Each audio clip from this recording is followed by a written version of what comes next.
The massive cyber attack Americans just read about reminds us all of the need for action on this issue. Building America's public and private cyber defenses won't be easy.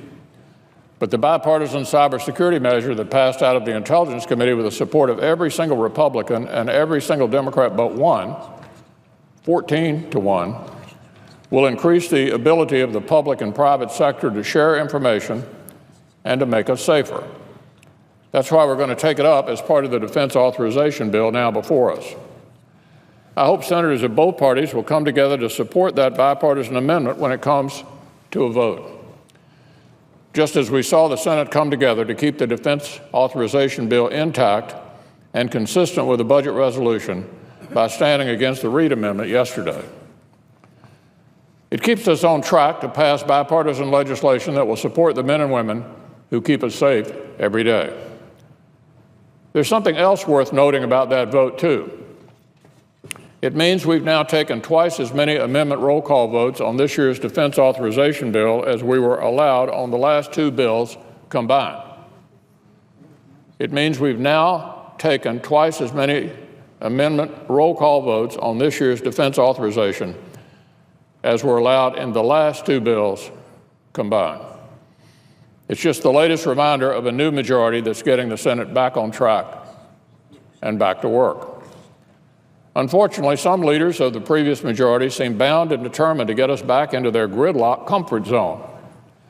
At a time of grave threats to our nation, these Democrat leaders think it's a good idea to hold brave servicemen and brave servicewomen hostage to partisan demands for more waste at the IRS and bigger congressional office budgets for themselves. So let me repeat, at a moment of dangerous and gathering threats, here's the position of these Democratic leaders.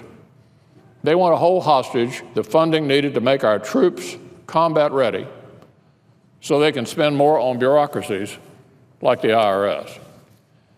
These Democratic leaders just can't seem to kick the gridlock habit, even on legislation with the exact same level of funding President Obama asked for in his own budget. They just can't shake their passion for partisanship, even on a bill that sailed out of committee on a hugely bipartisan vote of 22-4. That's how the defense authorization bill came out of the committee, 22-4. That doesn't mean the rest of their party has to go along with it. I'm appealing to every common sense Democrat, every Democrat uncomfortable with the thought of holding our troops and their families to ransom for unrelated partisan demands, to keep working across the aisle in good faith instead. Because many of our colleagues understand the true sacrifice and unparalleled value of the nearly 1.5 million active duty men and women who proudly wear our country's uniform, the 1.1 million members of the Reserve and National Guard, and the more than 700,000 civilian officials who stand in support, not to mention the many veterans and families who enrich our country and our communities. We certainly understand their value in Kentucky. We're proud to host several important military bases across the Commonwealth. I'd like to tell you about just one of them today.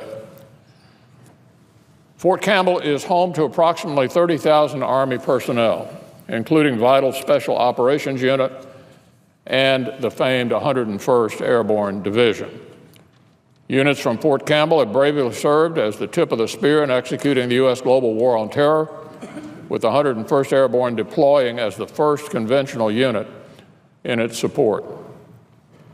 It was soldiers from Fort Campbell who proudly answered the call to assist with the delicate Ebola mission in West Africa. And it's Fort Campbell's unrivaled aviation infrastructure that provides the Army with the critical ability to rapidly deploy service members to volatile regions. It's obvious that Fort Campbell means a lot to our country, and I can't tell you how much it means to Kentucky.